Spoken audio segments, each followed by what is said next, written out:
मोदी को ये समझना चाहिए कि अगर आप सुपर पावर बनना चाहते हो, महाशक्ति बनना चाहते हो, तो आपके तो रास्ते में पाकिस्तान खड़ा हुआ है। जंग नागुज़ीर है, हमें आगे बढ़कर अब इनको मारना चाहिए।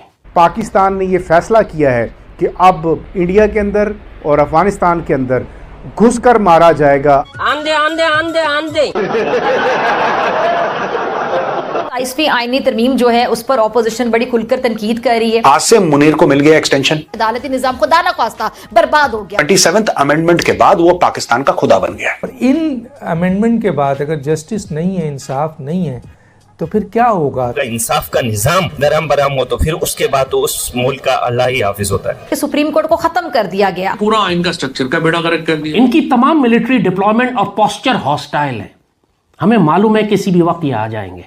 इनके एयरक्राफ्ट कैरियर को डुबो दें, इनके एयर बेसिस पर हिट करें, इनकी जो कॉन्सेंट्रेशंस हैं, जो स्टेजिंग एरियाज हैं डेजर्ट में इन्होंने सारे बनाए हुए, उन सबको तबाह करें जाकर। हम करते हैं प्रबंध, आप चिंता मत करें। अब पाकिस्तान ने भी बहुत वाज़े तौर पर ये बात कह दी है कि अब किसी किस्म का कोई लिहाज नहीं बरता जाएगा और उन तमाम ताकतों को जो पाकिस्तान और भारत के दरमियान बीच बचाव में मुतहर्रिक थे या जिन्होंने सीज़ फायर करवाया था, मेरा इशारा अमेरिका की तरफ है, उनको भी बता दिया गया है कि पाकिस्तान का मुसलसल नुकसान किया जा रहा है और इस नुकसान का जो जवाब है वो पाकिस्तान का हक है और अब बिल्कुल भी खामोशी इख्तियार नहीं की जाएगी और पाकिस्तान की जो बहादुर सिक्योरिटी फोर्सेस हैं वो इंडियन प्रॉक्सीज का भरपूर जवाब देंगी। नमस्कार दोस्तों, हमारे बड़े कह गए कि पहले तोलो फिर बोलो, यानी कि जो आप बोलने जा रहे हो उस बात में वजन है कि नहीं है। लेकिन ये पाकिस्तानी तोलना बोलना तो जानते नहीं, बोलना जानते, और बोलते बोलते ये अपनी औकात भी भूल जाते हैं और औकात से ज्यादा बोल देते हैं। गुजरे हुए टाइम में इन्होंने भारत के हाथ से कितनी मार खाई है उसको तो उन्होंने भुला दिया है।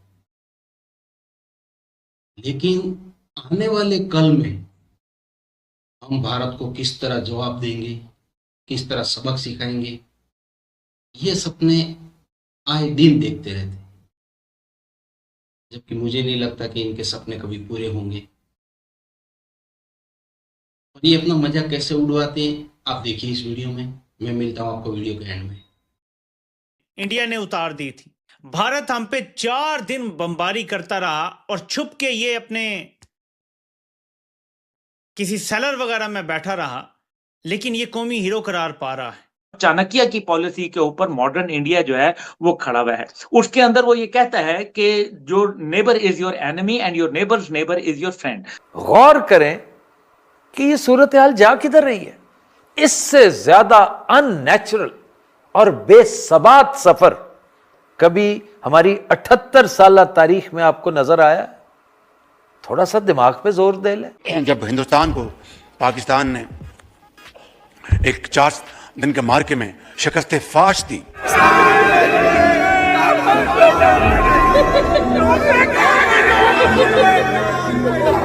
करता है कह दूं काम पे टांग रही हैं।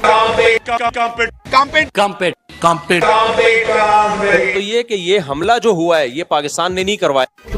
कुछ पूछा मैंने कुछ। हम सब की वाट लगेगी। इंडिया को बहाना चाहिए इस वक्त पाकिस्तान पे अटैक करने के लिए। इंडिया से मुराद मोदी गवर्नमेंट है। ये बहुत डेंजरस है, बहुत खतरनाक है ये।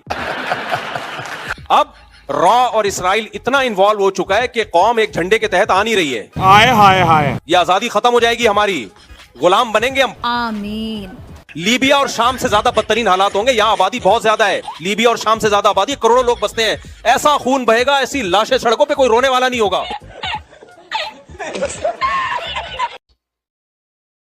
दोस्तों, ये मौलवी जो बता रहे हैं ऐसा अगर भारत चाहे तो भी नहीं कर सकता, क्योंकि भारत एक देवभूमि है, उनके अंदर दया है। लेकिन ये लोग लाहौरी चूरन अपने यहाँ के जो लोग हैं उनको खिलाते रहते हैं, क्योंकि इन्होंने सारी उम्र यही तो किया है, मार काट पाकिस्तानियों ने इंसानियत क्या है, दया क्या है, ये तो जाना ही नहीं है। तो मैं पाकिस्तान की आवाम से कहना चाहूँगा कि हिंदुस्तान की ना तो सरकार ऐसी है, ना पब्लिक ऐसी है, और ना वो पाकिस्तान की पब्लिक को कोई भी हानि या दुख पहुंचाना चाहती है। दुश्मनी है तो जो बेशरम जबरदस्ती राजनीति पे जो आपके यहाँ कब्जा करके बैठे,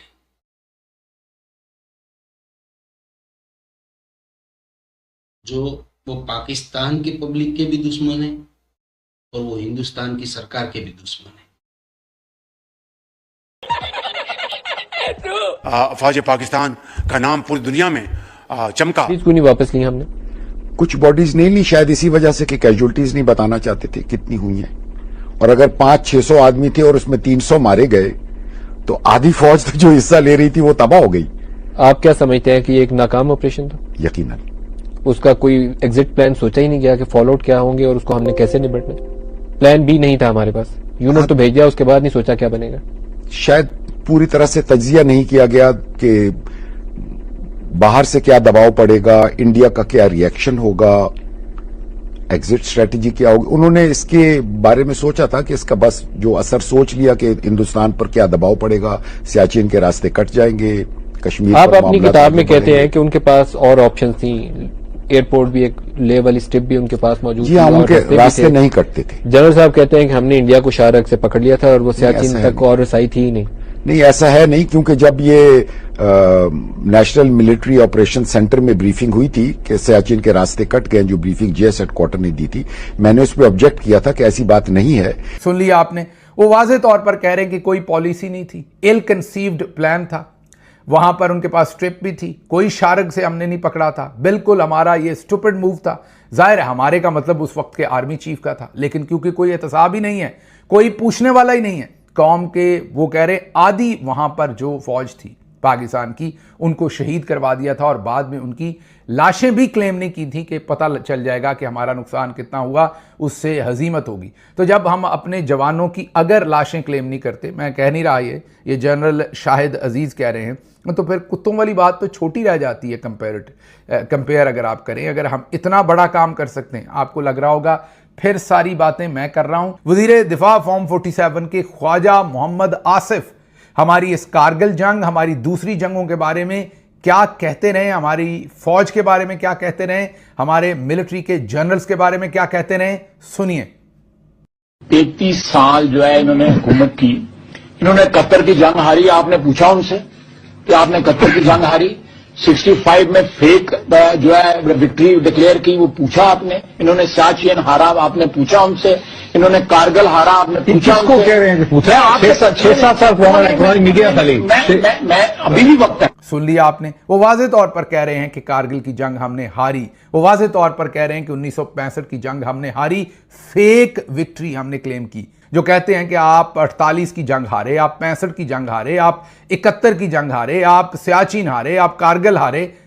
give me a break field marshal Asim Munir साहब। ये तमाम जितने भी टेररिज्म के वाक़यात हैं, आपका क्या ख्याल है कि पाकिस्तान खामोश बैठा हुआ है और आप मुसलसल पाकिस्तान के अंदर दरअंदाजी करते रहेंगे और पाकिस्तान अपनी टेरिटोरियल इंटेग्रिटी और सॉवरेनिटी को कंप्रोमाइज़ करता रहेगा? ऐसा हरगिज़ नहीं है। पाकिस्तान की सिक्योरिटी फोर्सेस का प्लान बिल्कुल तैयार है और प्लान में आपको बता देता हूँ क्या है। इंडिया के अंदर और अफ़गानिस्तान के अंदर घुसकर मारा जाएगा अगर, ख़ास तौर के ऊपर अब जब इंडिया ने एक नई स्ट्रेटजी अपनाई है कि वो अफ़गानियों को इस्तेमाल कर रही है इस पूरे अपने एक खूनी खेल में, और भारत ने जिस तरह की शैतानी हरकतें इन दिनों में की हैं, तो उसके बाद आपको क्या लगता है कि पाकिस्तान इन तमाम चीज़ों से आप इल्ज़ाम पाकिस्तान के ऊपर लगा देंगे और आपके ख़िलाफ़ जो शवाहिद हैं, जो एविडेंस हैं, वो पूरी दुनिया के सामने रख दिए गए और पूरी दुनिया को इस बात का। तो दोस्तों, इन नमूनों की बातें आपने सुन ली। अब ये घुसकर भारत में मारना चाहते हैं, लेकिन हो नहीं पा रहा है। ये तो हरकतें तुम बरसों से करते आ रहे हो, इसलिए तो भारत की सरकार को नफरत है तुमसे। बाकी तुम्हारे देश से क्या लेना देना हमें? तुम भी खुश रहे, हम भी खुश रहे। लेकिन खुशी क्या होती है, खुशी को हजम कैसे करना, ये तो तुम लोगों को आता नहीं है। तो करते रहो, जो करोगे वो भोगोगे। कर्मा किसी को नहीं छोड़ता, वो पलटवार जरूर करता है। तो इसी के साथ हम अपना वीडियो समाप्त करते हैं दोस्तों। जय हिंद, जय भारत, जय जय श्री राम।